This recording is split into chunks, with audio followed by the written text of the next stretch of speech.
House Speaker Nancy Pelosi warned against President Donald Trump's actions and rhetoric during the coronavirus public health crisis, insisting that his message could put the U.S. in further danger. If he continues to predicate the actions that we take on a false premise, then we're in further danger, Pelosi said during a wide-ranging interview on This Week with ABC News chief anchor George Stephanopoulos. Pelosi also referred to Trump's comments at the onset of the crisis, in February, when he told reporters that the novel coronavirus would disappear, like a miracle, and that it will go away. His earlier delay and denial caused deaths, Pelosi said. So it's very important that we walk the line that is close to evidence, data, science as we go forward, and not a whimsy, magic, hoax of allegations and placing blame instead of taking responsibility. We cannot fight a pandemic, we cannot open up our economy based on falsehoods, Pelosi added.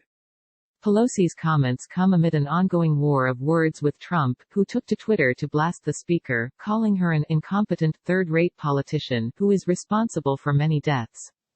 Frankly, I don't pay that much attention to the president's tweets against me, Pelosi told Stephanopoulos. As I've said, he's a poor leader, he's always trying to avoid responsibility and assign blame. Pelosi was also critical of Trump's handling of protests that have broken out in a handful of states over shelter-in-place orders that have kept workers from their jobs. Trump posted a series of incendiary tweets last week apparently encouraging the protesters to violate orders to stay at home. I think of it largely as a distraction and the president's embrace of it as a distraction from the fact that he has not appropriately done testing, treatment, contact tracing and quarantine, Pelosi said. The roughly $350 billion small business loan program established under the $2 trillion coronavirus emergency relief package that Congress passed last month ran out of funds late last week, leaving thousands of small business owners in limbo. Pelosi signaled that Congress is very close to striking a bipartisan deal on an interim emergency relief package to replenish the depleting funds in the Paycheck Protection Program. I think we're very close to agreement, Pelosi said, adding Democrats have an urgency to do something for our hospitals, our teachers and firefighters. Everything we've done, 3 bills in March, were all bipartisan. This interim package will be too, and the businesses will have the money in a timely fashion, Pelosi said. Congressional leaders are currently negotiating with Treasury Secretary Steven Mnuchin to get past a standoff on funding for the Small Business Loan Program. A vote in the Senate failed earlier this month over a dispute on the size and scope of the legislation. Republicans want to boost the Small Business Loan Program with an additional $251 billion.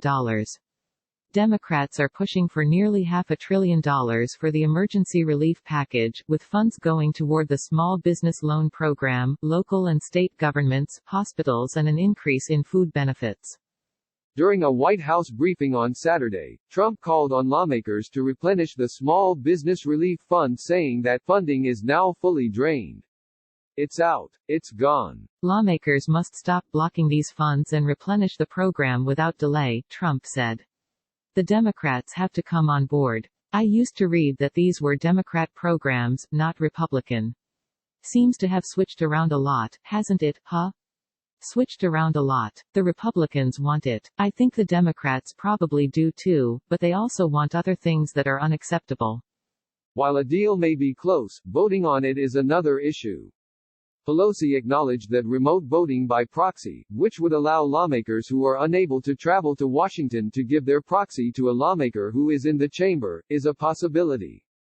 Tune into ABC at 1 p.m. Eastern Time and ABC News Live at 4 p.m. Eastern Time every weekday for special coverage of the novel coronavirus with the full ABC News team, including the latest news, context and analysis. To allow for a proxy vote would mean a temporary rules change on the House floor that lawmakers would have to vote on.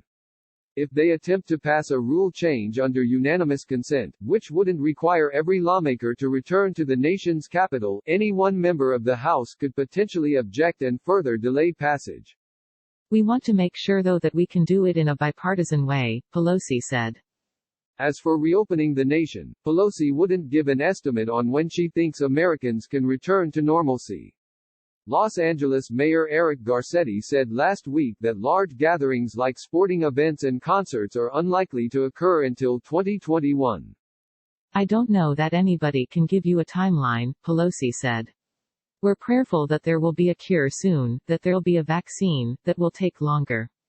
That's really the answer. And how wonderful the American people are. They understand that we have to have a scientific evidence-based approach to how we go forward, Pelosi said.